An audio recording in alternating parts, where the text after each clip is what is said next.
Infinite Intruder, Part 1 of 5 stories by Alan Nourse. When Roger Strang found that someone was killing his son, killing him horribly and often, he started investigating. He wasn't prepared to find the results of another investigation, this time about his own life. It was the second time they tried that Roger realized someone was trying to kill his son. The first time there had been no particular question. Accidents happen. Even in those days, with all the base safety regulations and strict speedway lane laws, young boys would occasionally try to gun their monowheels out of the slow lanes into the terribly swift traffic. When they did, accidents did occur.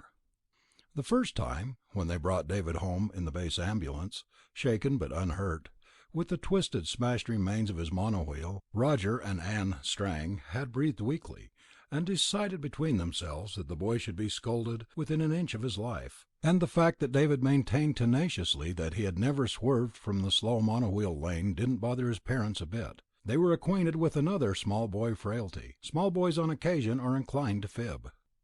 But the second time, David was not fibbing. Roger Strang saw the accident the second time. He saw all the circumstances involved, and he realized, with horrible clarity, that someone, somehow, was trying to kill his son. It had been late on a Saturday afternoon.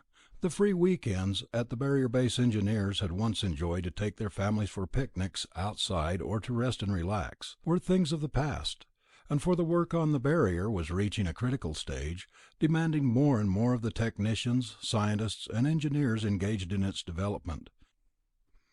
Already diplomatic relations with the Eurasian Combine were becoming more and more impossible. The Barrier had to be built, and quickly, or another more terrible New York City would be the result. Roger had never cleared from his mind the flaming picture of that night of horror, just 5 years before, when the mighty metropolis had burst into radioactive flame, to announce the beginning of the first atomic war. The year 2078 was engraved in millions of minds as the year of the most horrible, and the shortest, war in all history, for an armistice had been signed not 4 days after the first bomb had been dropped. An armistice, but an uneasy peace, for neither of the great nations had really known what atomic war would be like until it happened. And once upon them, they found that atomic war was not practical, for both mighty opponents would have been gutted in a matter of weeks. The armistice had stopped the bombs, but hostilities continued, until the combined scientific forces of one nation could succeed in preparing a defense. That particular Saturday afternoon had been busy in the main labs on the Barrier Base. The problems of erecting a continental-long electronic barrier to cover the coast of North America was a staggering proposition. Roger Strang was nearly finished and ready for home as dusk was falling. Leaving his work at the desk, he was slipping on his jacket when David came into the lab.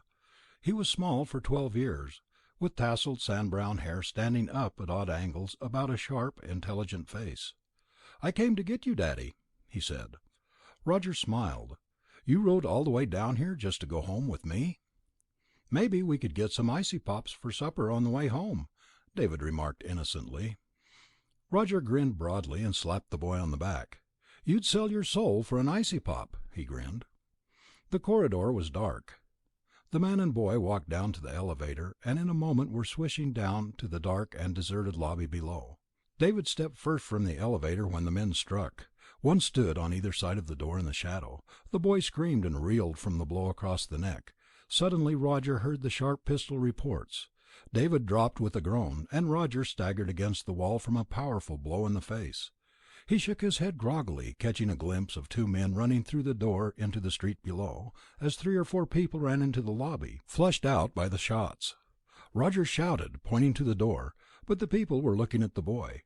Roger sank down beside his son, deft fingers loosening the blouse. The boy's small face was deathly white, fearful sobs choking his breath as he closed his eyes and shivered. Roger searched under his blouse, trying to find the bullet holes, and to his chagrin there weren't any bullet holes. "Where did you feel the gun?" David pointed vaguely at his lower ribs. "Right here," he said. "It hurt when they shoved the gun at me." "But they couldn't have pulled the trigger if the gun was pointed there."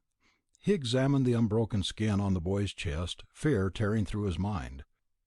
A security man was there suddenly, asking about the accident, taking Roger's name, checking over the boy.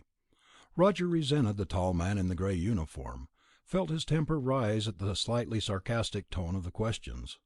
Finally the trooper stood up, shaking his head. "The boy must have been mistaken," he said. "Kids always have wild stories to tell.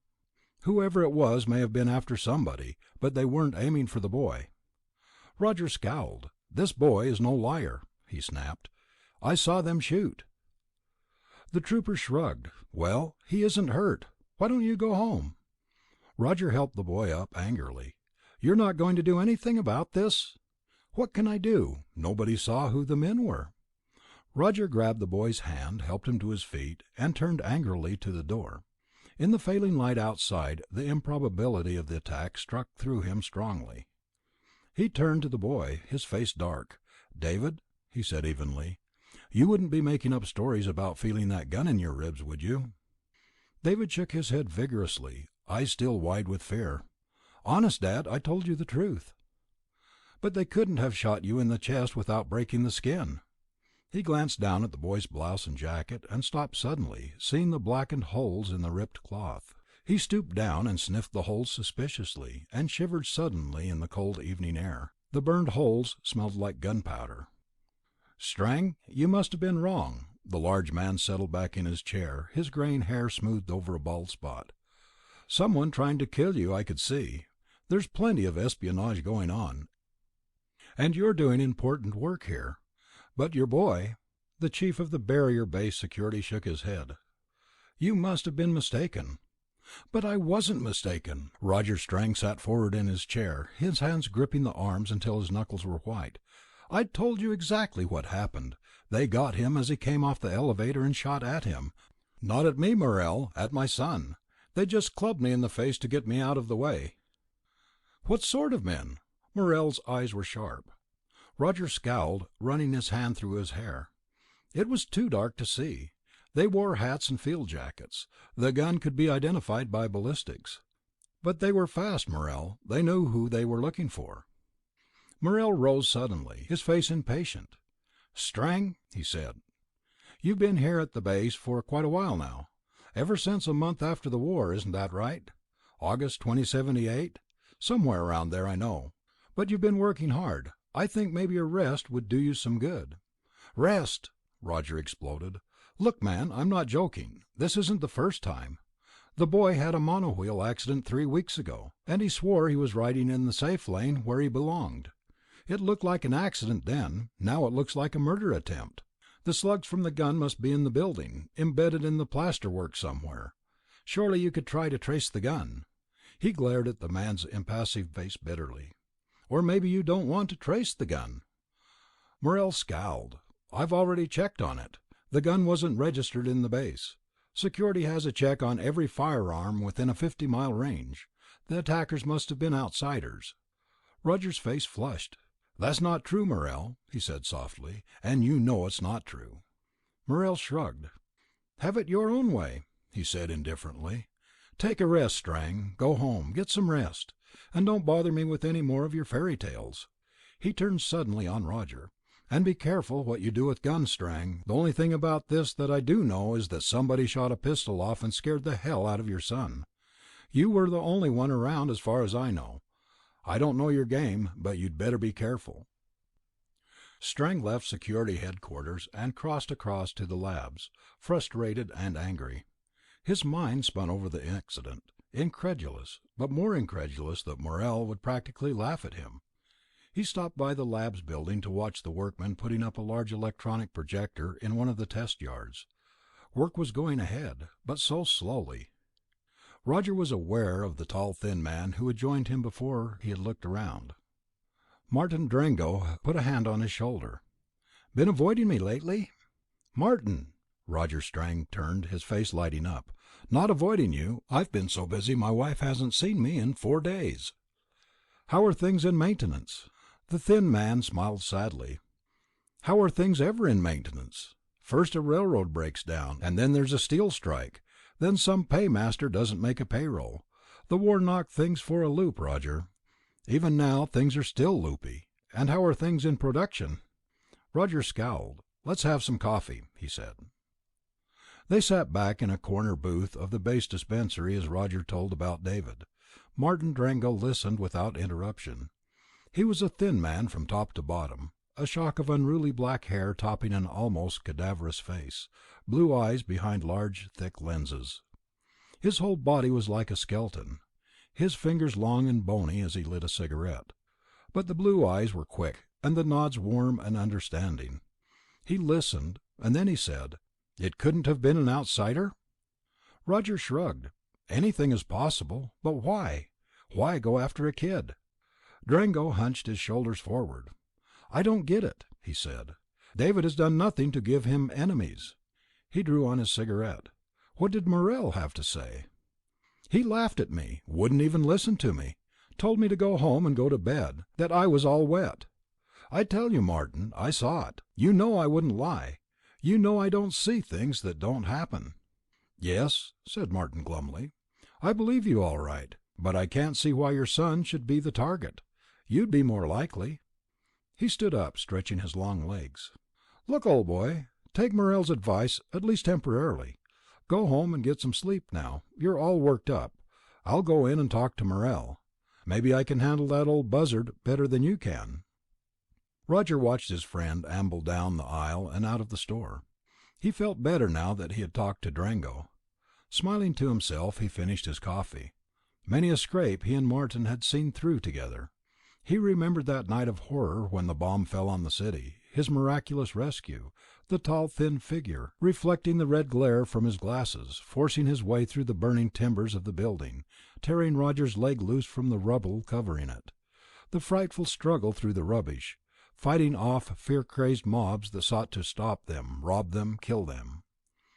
They had made the long trek together, Martin and he, the evacuation road down to Maryland, the road of horrors, lined with the rotting corpses of the dead and the soon dead, the dreadful refuse of that horrible night.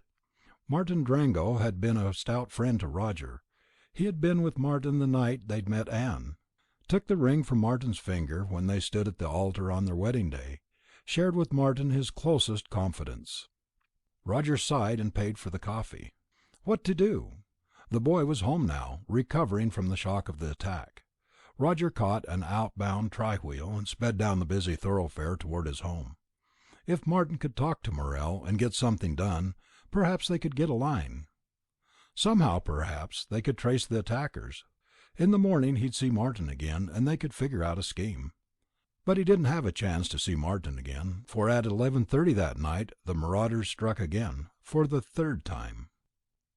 Through his sleep he heard a door close down below, and sat bolt upright in bed, his heart pounding wildly. Only a tiny sound, the click of a closing door. Anne was sitting up beside him now, brown hair close around her head, her body tense. "Roger," she whispered, "did you hear something?" Roger was out of bed, bounding across the room into the hall. Blood pounded in his ears as he rushed to David's room, stopped short before the open door. Shots rang out like whip cracks, and he saw the yellow flame from the guns.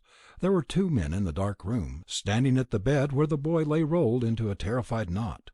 The guns cracked again and again, ripping the bedding, bursting the pillow into a shower of feathers, tearing the boy's pajamas from his thin body, a dozen blazing shots. Roger let out a strangled cry, grabbed one of the men by the throat in a savage effort to stop the murderous pistols. The other man caught him in a coarse blow behind the ear, and he staggered hard against the wall. Dully he heard the door slam, heavy footsteps down the corridor, running down the stairs. He struggled feebly to his feet, glancing at the still form on the bed. Choking back a sob, he staggered down the hall, shouting to Anne as he went down the stairs, redoubling his speed as he heard the purr of auto-jets in the driveway. In a moment he was in his own car, frantically stamping on the starter.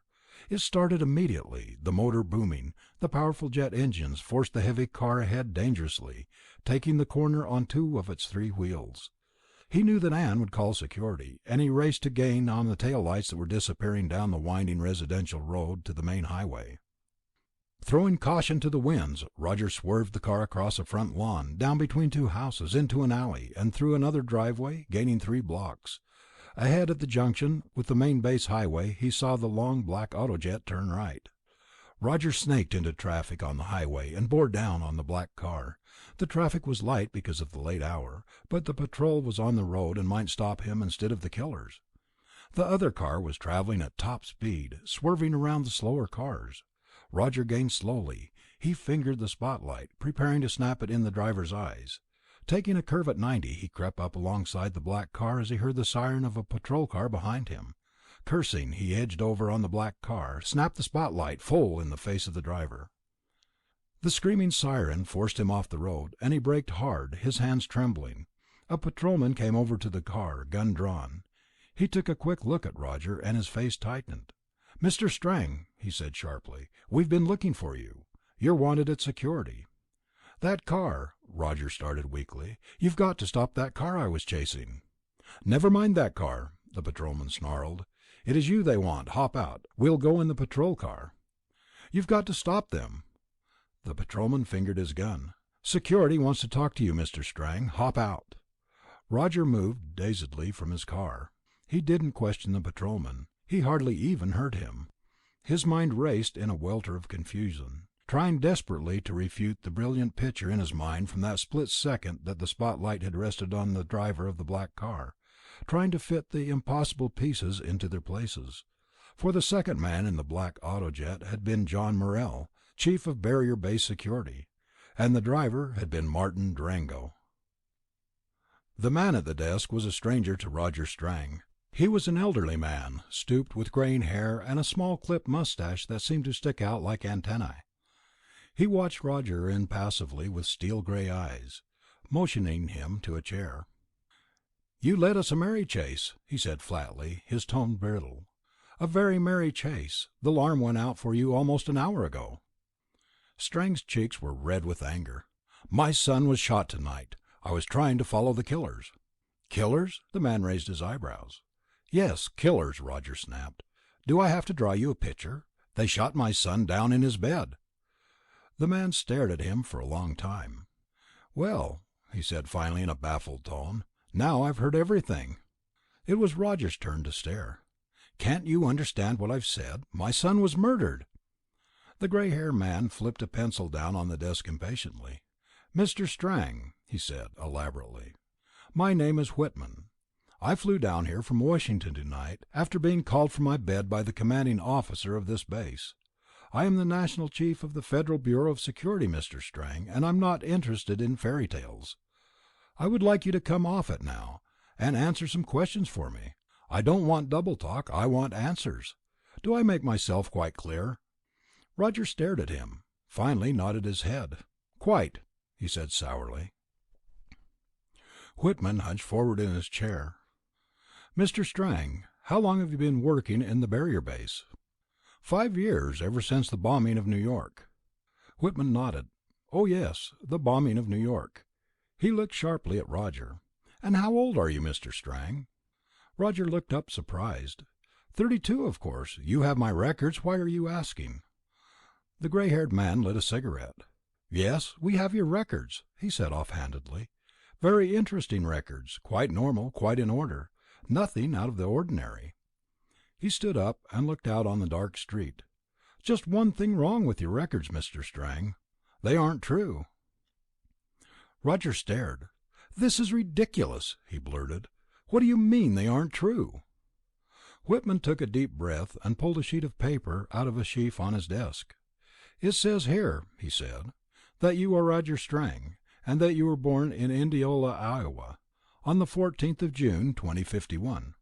That your father was Jason Strang, born August 11th, 2023, in Chicago, Illinois.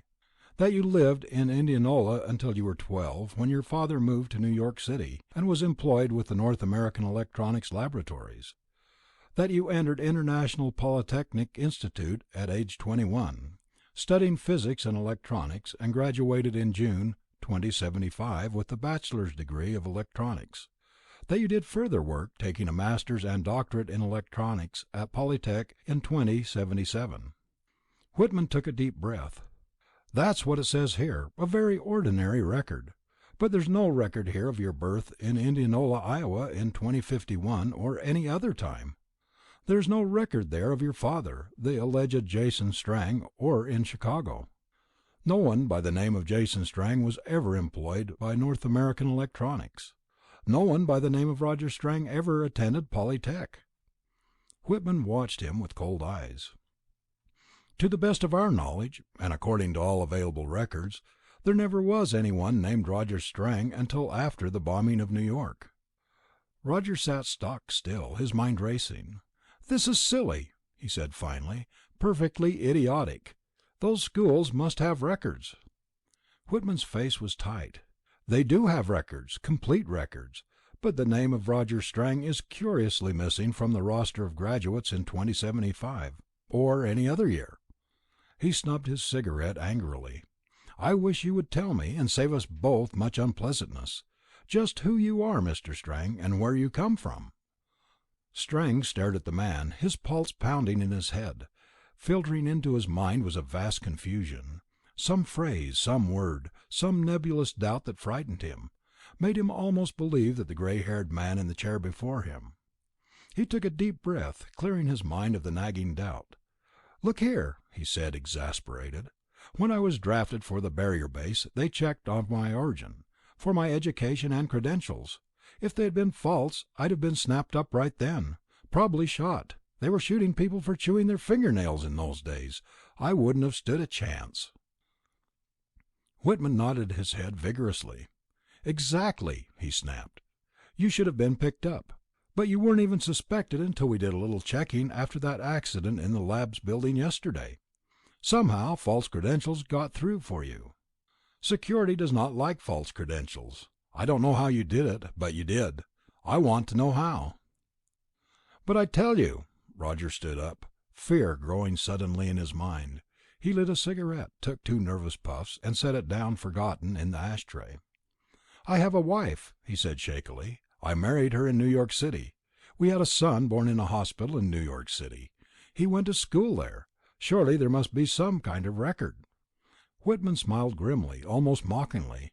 "Good old New York City," he snarled. "Married there, you say? Wonderful. Son born there? In the one city in the country where that information can never be checked. That's very convenient, Mr. Strang, or whoever you are. I think you'd better talk." Roger snubbed out the cigarette viciously. "My son," he said after a long pause. "He was murdered tonight, shot down in his bed." The security chief's face went white. "Garbage," he snapped. "What kind of fool do you think I am, Strang? Your son murdered? Bah! When the alarm went out for you, I personally drove to your home. Oddly enough, this wife of yours wasn't at home, but your son was. Nice little chap. He made us some coffee, and explained that he didn't know where his parents were, because he'd been asleep all night, quietly asleep in his bed." The words were clipped out and rang in Roger's ears incredibly. His hand shook violently as he puffed his cigarette, burning his fingers on the short butt. "I don't believe it," he muttered hollowly. "I saw it happen." Whitman sneered. "Are you going to talk or not?" Roger looked up helplessly. "I don't know," he said weakly. "I don't know." The security chief threw up his hands in disgust. "Then we'll do it the hard way," he grated, flipping an intercom switch. His voice snapped out cold in the still room. "Send in Psych Squad," he growled. "We've got a job to do." Roger Strang lay back on the small bunk, his nerves yammering from the steady barrage, light still flickering green and red in his eyes. His body was limp, his mind functioning slowly, sluggishly. His eyelids were still heavy from the drugs, his wrists and forehead burning and sore where the electrodes had been attached. His muscles hardly responded when he tried to move, his strength completely gone, washed out. He simply lay there, his shallow breathing returning to him from the dark stone walls.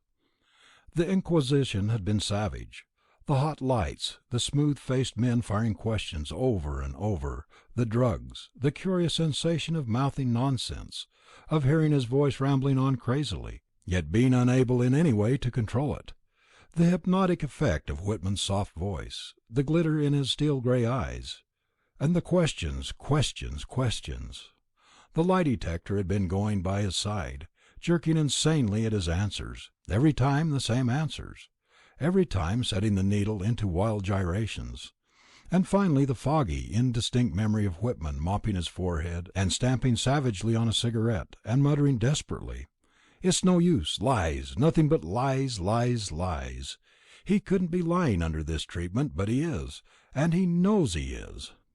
Lies? Roger stretched his heavy limbs, his mind struggling up into a tardy rejection. Not lies. He hadn't lied. He had been answering the truth to the questions. He couldn't have been lying, for the answers were there, clear in his memory. And yet, the same nagging doubt crept through, the same feeling that had plagued him throughout the Inquisition, the nagging, haunting, horrible conviction, somewhere in the depths of his numb brain, that he was lying. Something was missing somewhere, some vast gap in his knowledge, something of which he simply was not aware. The incredible turnabout of Martin Drango, the attack on David, who was killed, but was somehow not dead. He had to be lying. But how could he lie, and still know that he was not lying? His sluggish mind wrestled, trying to choke back the incredible doubt. Somewhere in the morass the picture of Martin Drango came through, Drango, the traitor, who was trying to kill his son. But the conviction swept through again, overpowering, the certain knowledge that Drango was not a traitor, that he must trust Drango. Drango was his friend, his stalwart, his agent. Strang sat bolt upright on the cot, his head spinning. The thought had broken through crystal clear in the darkness, revealed itself for the briefest instant, then swirled down again into the foggy gulf. Agent? Why should he have an agent? For what purpose? Frantically he scoured his memory for Drango, down along the dark channels, searching. Drango had come through the fire, into the burning building, carried him like a child through the flames into safety. Drango had been best man at his wedding, but he had been married before the bombing of the city. Or had he? Where did Drango fit in? Where was the fire the first time he had seen Drango?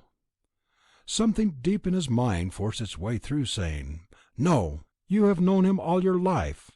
Roger fought it back frantically. Never. Back in Iowa there had been no Drango, nor in Chicago, nor in New York. He hadn't even known him in New Albany. Infinite Intruder, Part 2, of 5 stories by Alan Nourse. Roger Strang was on his feet, shaking, cold fear running through his body, his nerves screaming. Had they ruined his mind? He couldn't think straight any more, telling him things that weren't true, forcing lies into his mind, frightening him with the horrible conviction that his mind was really helpless, full of false data. What happened to him? Where had the thought of New Albany come from? He shivered, now thoroughly frightened.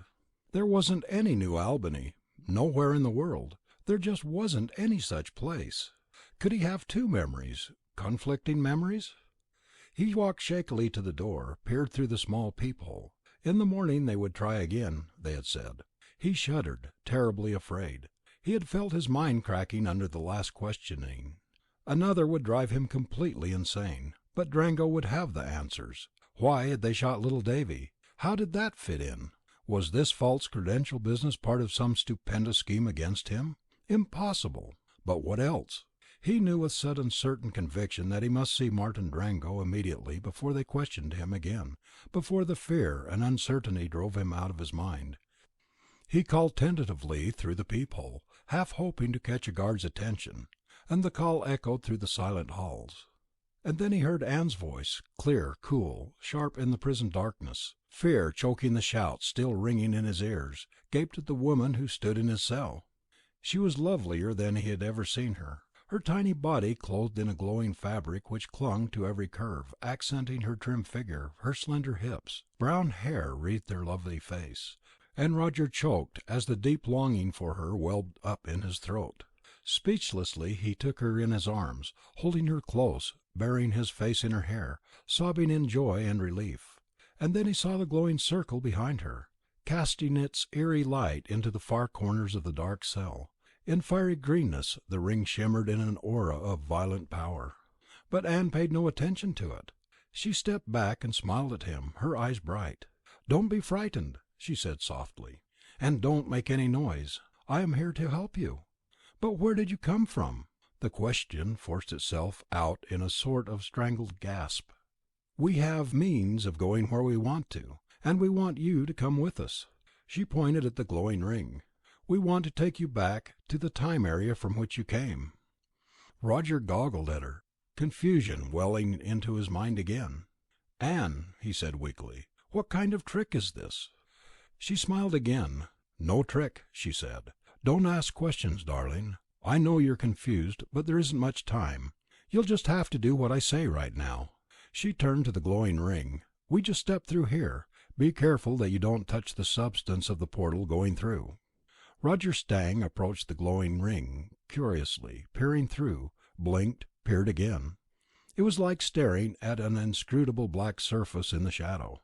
No light reflected through it. Nothing could be seen. He heard a faint whir whining as he stood close to the ring, and he looked up at Anne, his eyes wide.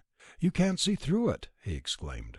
Anne was crouching on the floor near a small metallic box, gently turning knobs, checking the dial reading against a small chronometer on her wrist.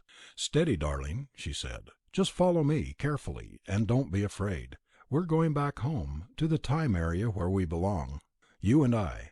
I know you don't remember, and you'll be puzzled and confused, because the memory substitution job was very thorough. But you'll remember Martin Drengo and John Morell and me.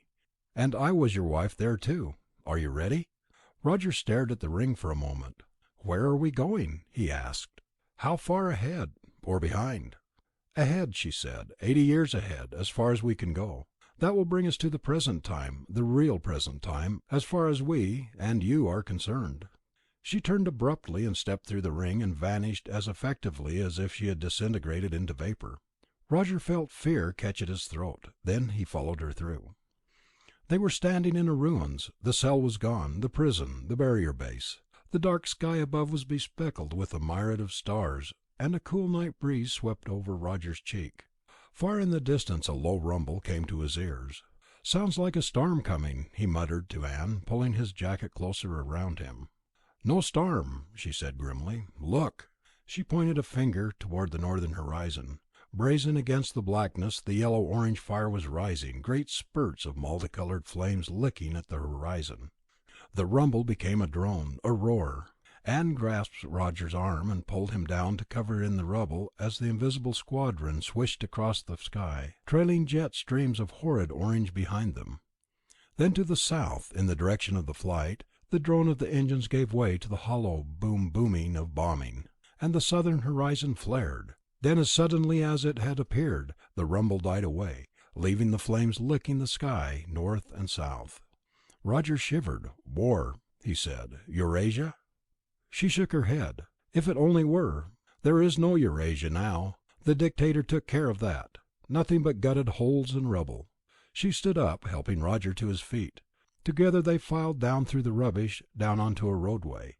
Anne dialed a small wrist radio. In a few moments, out of the dark sky, the dim outlights of a small copter came into view, and the machine settled delicately onto the road. 2 strange men were inside. They saluted Anne and helped Roger aboard. They swiftly clamped down the hatch tight, and the ship rose again silently into the air. "Where are we going?" asked Roger Strang. "We have a headquarters. Our data must be checked first. We can't reach a decision without checking. Then we can talk." The copter swung high over the blazing inferno of the city far below. Strang glanced from the window, eyes widening at the holocaust. The crater holes were mammoth, huge spires of living flame rising into the sky, leaving mushroom columns of gray-black smoke that glowed an evil red from the furnace on the ground. "Not Eurasia?" Roger asked suddenly, his mind twisting in amazement. "But who? This is America, isn't it?" "Yes, this is America. There is no Eurasia now. Soon there may not be an America, nor even an Earth." Roger looked up at Anne, eyes wide. "But those jet planes, the bombing, who's doing the bombing?" Anne Strang looked down at the sullen red fires of the city for a moment, her eyes quite sad. "Those are Martian planes," she said. The copters settled silently down into the heart of the city, glowing red from the flames and bombing. They hovered over the shining palace, still tall and superb and intact, gleaming like a blood-streaked jewel in the glowing night. The copter settled on the roof of a low building across a large courtyard from the glittering palace. Anne Strang stepped out and motioned Roger to follow down a shaft and stairway into a small room below. She knocked at a door, and a strange man dressed in curious glowing fabric opened it. His face lit up in a smile. "Roger!" he cried. We were afraid we couldn't locate you. We weren't expecting the security to meddle. Someone got suspicious somewhere and began checking your references from their sources, and of course they were false. We were lucky to get you back at all. After security got you." He clapped Roger on the back and led him into the room. John Morrell and Martin Drango were standing near the rounded window, their faces thrown into grotesque relief against the red-orange glow outside. They turned and saluted, and Roger almost cried out, his mind spinning, 1,000 questions cutting into his consciousness, demanding answers. But quite suddenly he was feeling a new power, a new effectiveness in his thinking, in his activity. He turned to Martin Drango, his eyes questioning, but no longer afraid. "What year is this?" he asked. "This is 2165, March 2165, and you're in New Albany, in the United States of North America. This is the city where you were born, the city you loved, and look at it." Roger walked to the window. The court below was full of people now, ragged people, some of them screaming, a disconsolate muttering rising from 1,000 throats, burned people, mangled people. They milled about the mammoth courtyard before the glorious palace, aimlessly, mindlessly. Far down the avenue leading from the palace, Roger could see the people evacuating the city. A long, desolate line of people, strange autos, carts, even animals, running down the broad avenue to escape the flaming city. "We're not in danger here," said Drango at his elbow. "No fire nor bomb can reach us here. That is the result of your mighty Atlantic coast barrier, nothing more. It was never perfected in time, before the great Eastern invasion and the Second Atomic War. That was due to occur 3 years after the time area where we visited. We were trying to stem it, to turn it aside. We don't know yet whether we succeeded or not." He turned to the tall man standing at the door.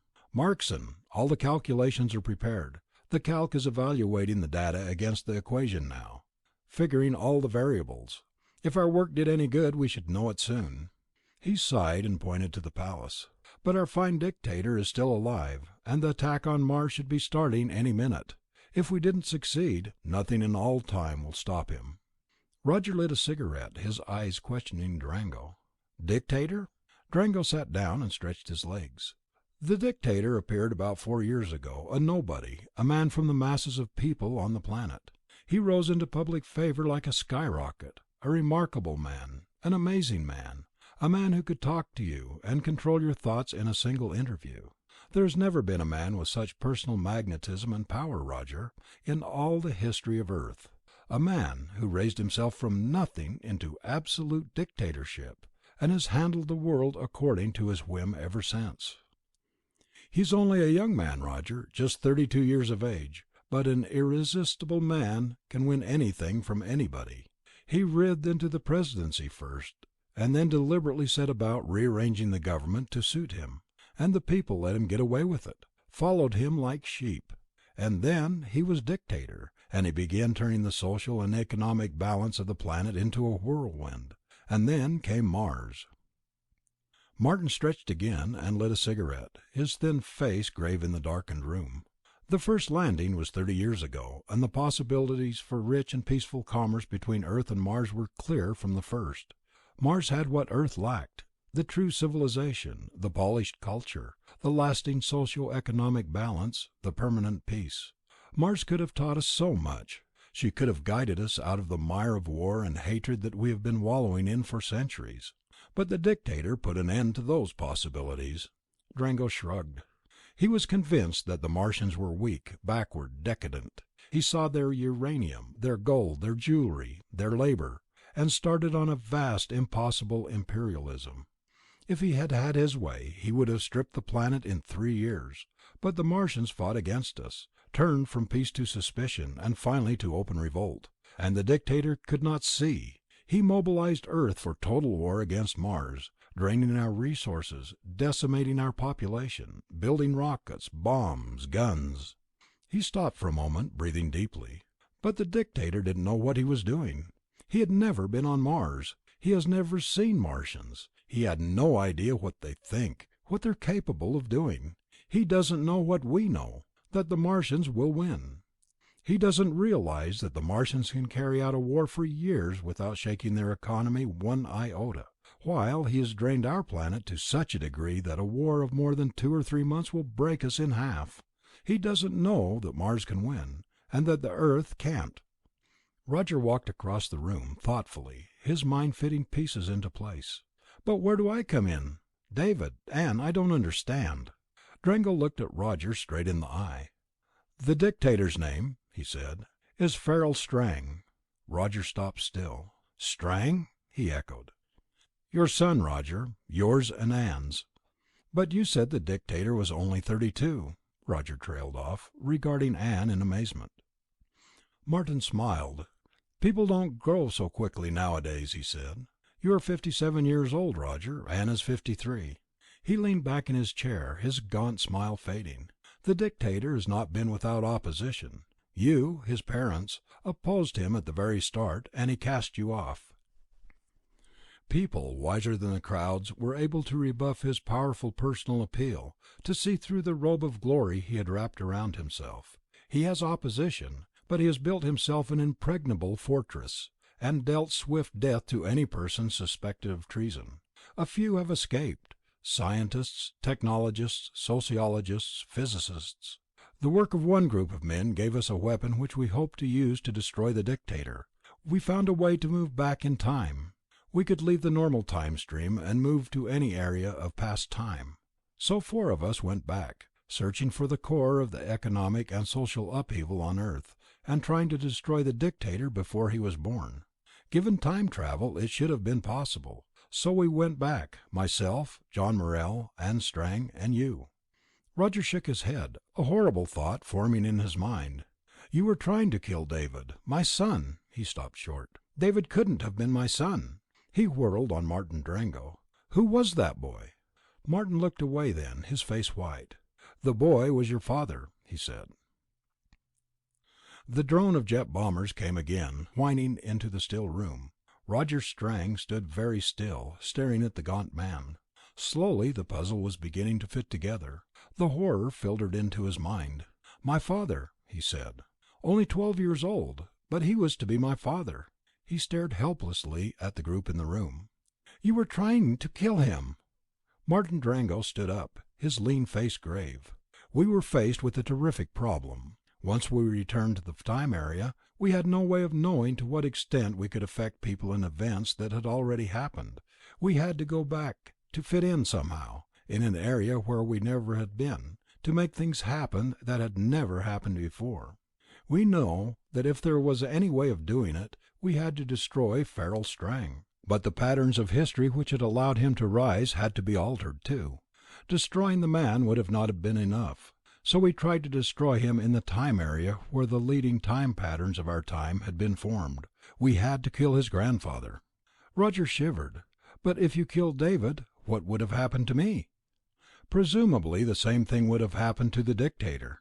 In theory, if we had succeeded in killing your father, David, both you and the dictator would have ceased to exist." Drango took a deep breath. "The idea was yours, Roger. You knew the terrible damage your son was doing as dictator. It was a last resort, and Anne and John and I pleaded with you to reconsider, but it was the obvious step." Anne walked over to Roger, her face pale. "You insisted, Roger, so we did what we could to make it easy. We used the dictator's favorite trick, the psycho-purge, to clear your mind of all conscious and subconscious memory of your true origin and environment, replacing it with the history and memory of the past time area where we were going. We chose the contact time carefully so that we appeared in New York in the confusion of the bombing of 2078, making sure that your records would stand up under all but the closest examination. From then on, when Martin carried you out from the fire, we stored your own memory of that time area and became a legitimate member of that society." "But how could we pose as David's parents, if he was my father?" Anne smiled. "Both David's parents were killed in the New York bombing. We knew that David survived, and we knew where he could be found. There was a close physical resemblance between you and the boy, though actually the resemblance was backwards, and he accepted you as a foster father without question.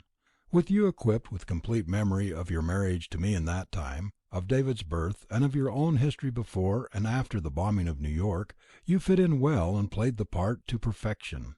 Also, you acted as a control, to guide us, since you had no conscious knowledge beyond that time area. Martin and Morrel were to be the assassins, the intruders, and I was to keep tabs on you." "And the success of the attempt?" Anne's face fell. "We don't know yet. We don't know what we accomplished, whether we stemmed the war or not."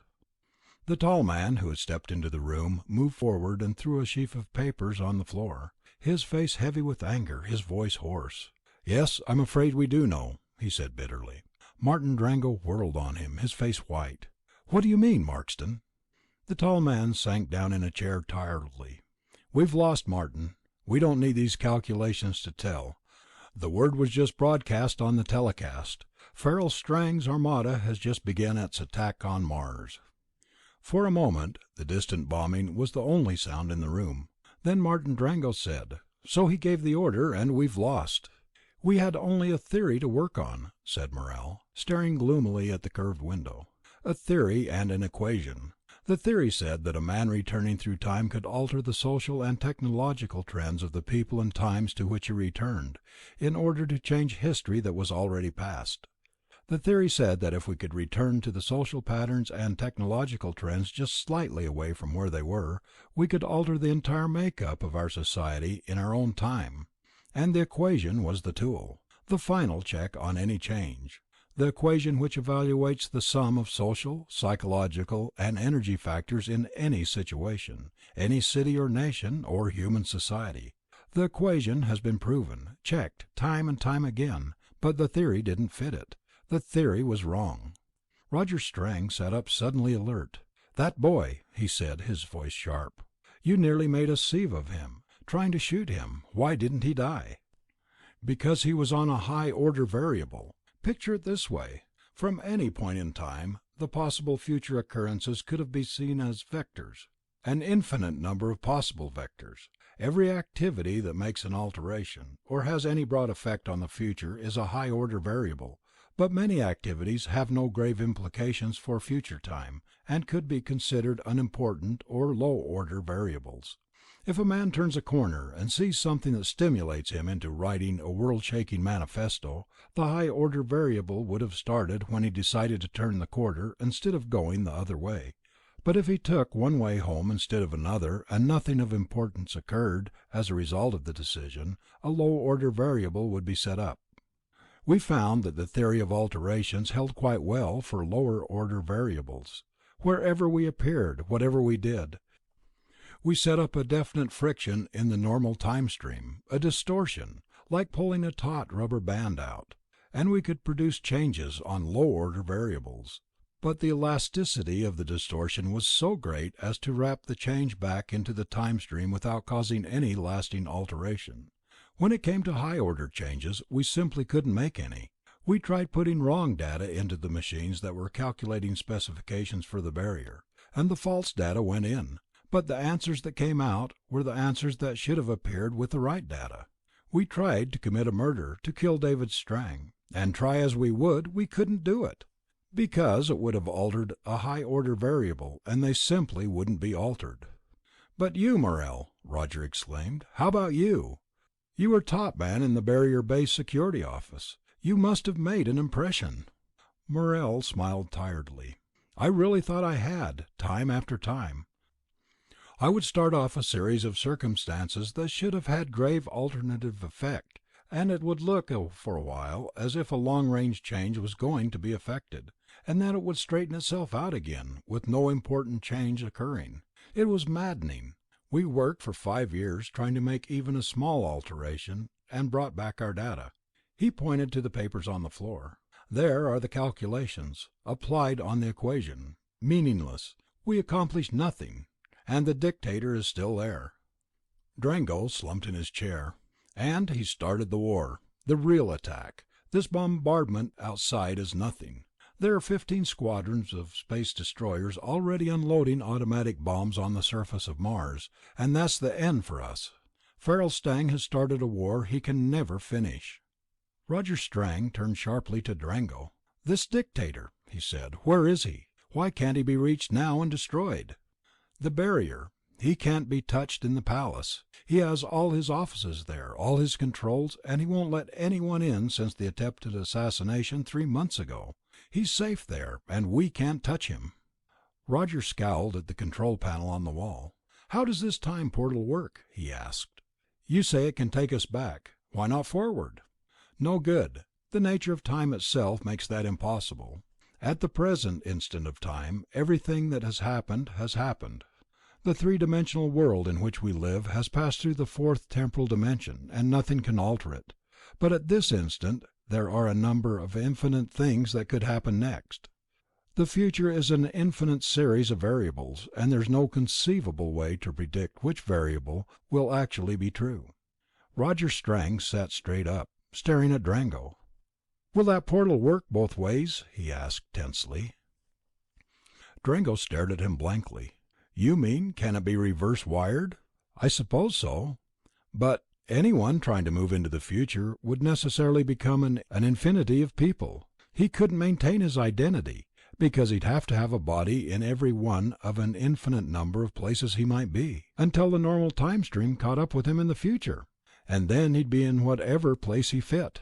Roger's voice rose excitedly. "Martin, can't you see the implications? Send me ahead, just a little ahead, an hour or so, and let me go into the palace. If I moved my consciousness to the place where the palace should be, where the dictator should be, then when normal time caught up with me, I could kill him." Drango was on his feet, staring at Roger with rising excitement. Suddenly he glanced at his watch. "By God," he muttered, "maybe you could." Blackness. He had no body, no form. There was no light, no shape, nothing but eternal, dismal, unbroken blackness. It was the void, the place where time had not yet come. Roger Strang shuddered, and felt the cold chill of the blackness creep into his marrow. He had to move. He wanted to move, to find the right place, moving with the infinity of possible bodies. A stream of consciousness was all he could grasp, for the blackness enclosed everything. A sort of death, but he knew he was not dead. Blackness was around him, and in him, and through him. He could feel the timelessness, the total absence of anything. He felt the loneliness, for he knew there was no going back. He had to transfer his consciousness, his mind, to the place where the dictator was, hoping against hope that he could find the place before time caught him wedged in the substance of the stone walls of the palace. He reached the place that should be right, and waited. And waited. There was no time in this place, and he had to wait for the normal time stream. The blackness worked at his mind, filling him with fear, choking him, making him want to scream in frightened agony, waiting. And suddenly, abruptly, he was standing in a brightly lighted room. The arched dome over his head sparkled with jewels, and through panelled windows the red glow of the city's fires flickered grimly. He was in the palace. He looked about swiftly and crossed the room toward a huge door. In an instant he had thrown it open. The bright lights of the office nearly blinded him, and the man behind the desk rose angrily, caught Roger's eye full. Roger gasped, his eyes widening. For a moment he thought he was staring into a mirror, for the man behind the desk, clothed in rich glowing tunic, was a living image of himself. The dictator's face opened into startled surprise and fear as he recognized Roger, and a frightened cry came from his lips. There was no one else in the room, but his eyes ran swiftly to the visiphone. With careful precision, Roger Strang brought the heat pistol to eye level and pulled the trigger. Farrell Strang crumpled slowly from the knees, a black hole scorched in his chest. Roger ran to the fallen man, stared into his face incredulously. His son and himself, as alike as twin dolls for all the age difference. Drango's words rose in Roger's mind. "Medicine is advanced, you know. People don't grow old so soon these days." Swiftly Roger slipped from his clothes, an impossible bold idea translating itself into rapid action. He stripped the glowing tunic from the man's flaccid body and slipped his arms into the sleeves, pulling the cape in close to cover the burn spot. He heard a knock on the door. Frantically he forced the body under the heavy desk, and sat down in the chair behind it, eyes wide with fear. "Come in," he croaked. A young deputy stepped through the door and approached the desk deferentially. "The first report, sir," he said, looking straight at Roger. Not a flicker of suspicion crossed his face. "The attack is progressing as expected." "Turn all reports over to my private teletype," Roger snapped. The man saluted. "Immediately, sir." He turned and left the room, closing the door behind him. Roger panted, closing his eyes in relief. He could pass.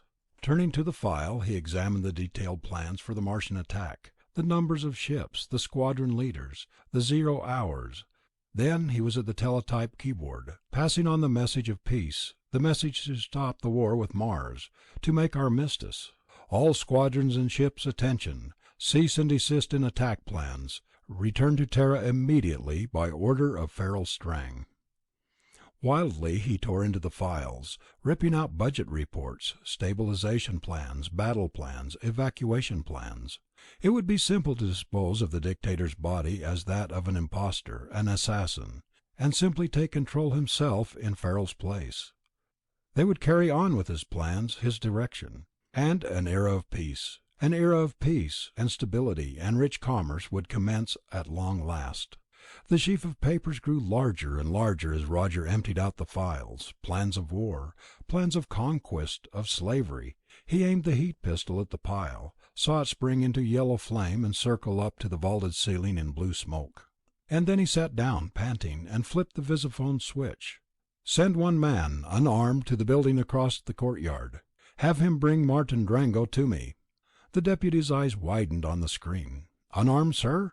Unarmed, Roger repeated, by order of your dictator.